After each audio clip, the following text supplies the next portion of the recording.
Udah. Mulai. Assalamualaikum warahmatullahi wabarakatuh.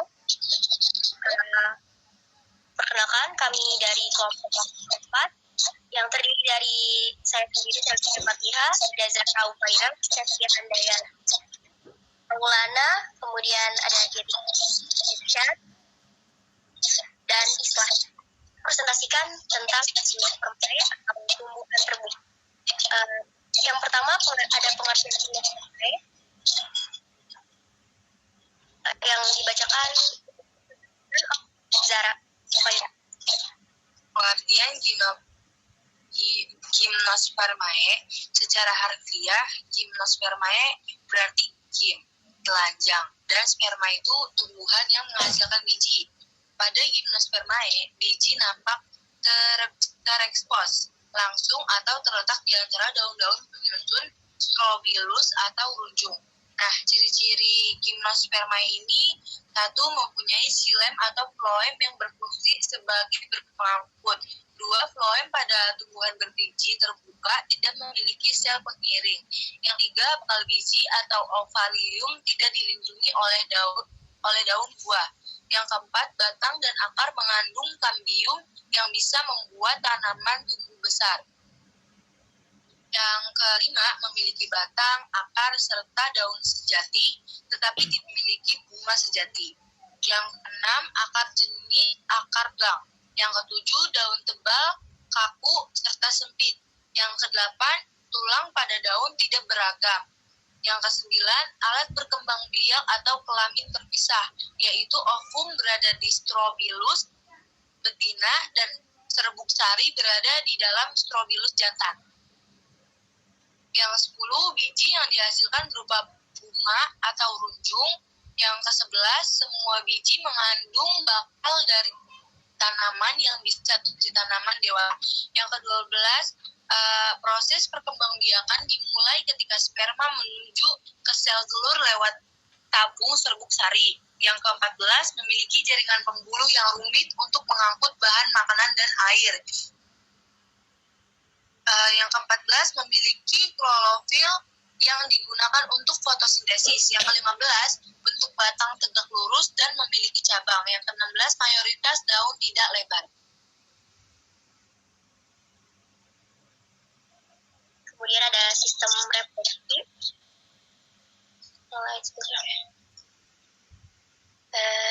Jadi gimnosperma itu kan tumbuhan dengan biji terbuka. Saksi genus ini ada Strobilus atau yaitu Strobilus betina dan Strobilus jantan. Pohon atau yang sudah dewasa akan membentuk betina atau konus putih dan Strobilus jantan atau konus serbuk sari.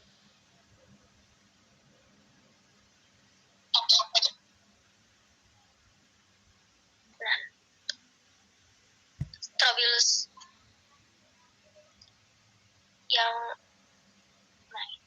Strobilus betina mempunyai sporofil. Dari sporofil ini ada sel induk megaspora. Sisik Strobilus betina menghasilkan 2 megaspora yang di dalamnya terdapat sel induk megaspora. Slide selanjutnya. Sel induk megaspora dilindungi dalam lapisan nukleus dengan integumen. Dalam siklus Strobilus betina, sel megaspora membelah secara mesiosis menjadi 4 sel megaspora. 3 sel tersebut mengalami isi dan 1 sel tetap bertahan. Kemudian ada Strobilus jantan.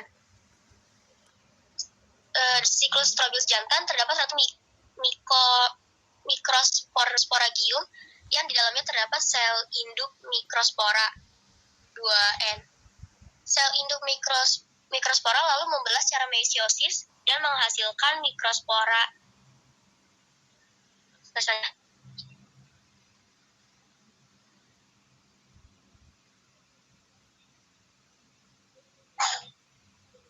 Mikrospora lalu berkembang menjadi serbuk sari yang akan terbawa angin dan hinggap di pangkal biji atau lubang mikrofil.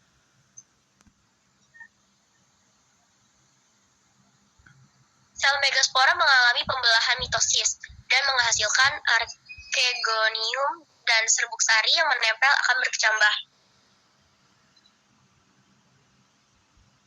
Kemudian spermatogen dilepaskan sehingga terjadi pembuahan sel telur atau fertilisasi dan berkembang menjadi embrio atau sporofit baru. Embrio atau sporofit baru tumbuh menjadi berkecambah atau bibit pohon yang selanjutnya akan tumbuh menjadi pohon sporofit dewasa. Embrio atau sporofit baru tumbuh. Nah, ini tuh udah jadi sporofit dewasanya.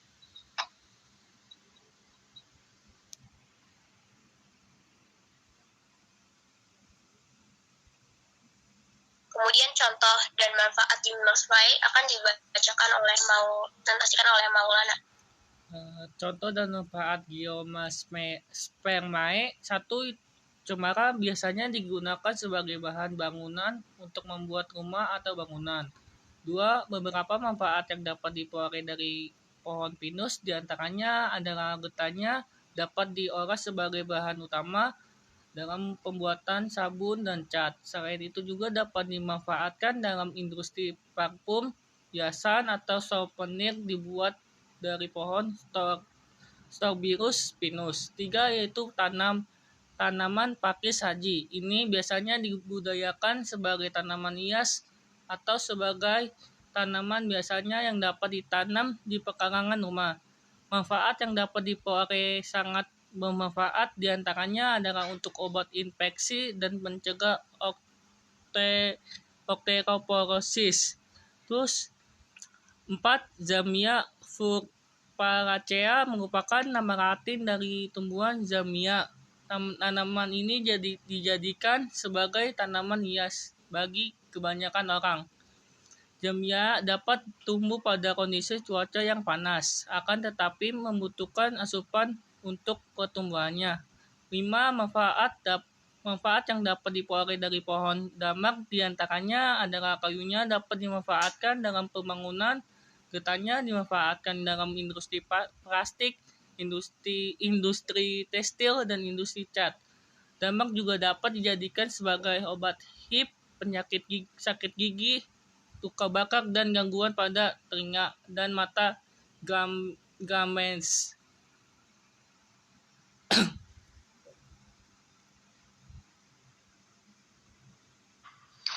Klasifikasi Gymnospermae. 1. Tumbuhan palem, kelas Chaidapoita. Tumbuhan ini merupakan tumbuhan biji yang primitif, hidup di daerah tropis dan subtropis. 2. Kelas Ginkgopta. Ginkgo atau Ginkgo biloba merupakan spesies tunggal dari salah satu divisio anggota tumbuhan berbiji terbuka yang pernah tersebar luas di dunia. 3. Kelas Panipta memiliki daun berbentuk seperti jarum dan selalu berwarna hijau sepanjang tahun. Contohnya ada Araucaria, ada Atactis alba, ada Tacus baccata. 4. Kelas Gintophyta, contohnya melinjo dan Ephedra alistimesia, berupa pohon dengan banyak cabang, dengan daun tunggal juga memiliki bunga majemuk.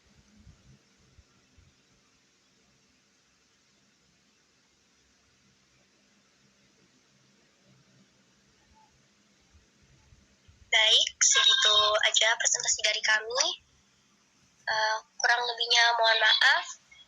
Kami tutup. Wassalamualaikum warahmatullahi wabarakatuh. Assalamualaikum warahmatullahi wabarakatuh. Terima kasih.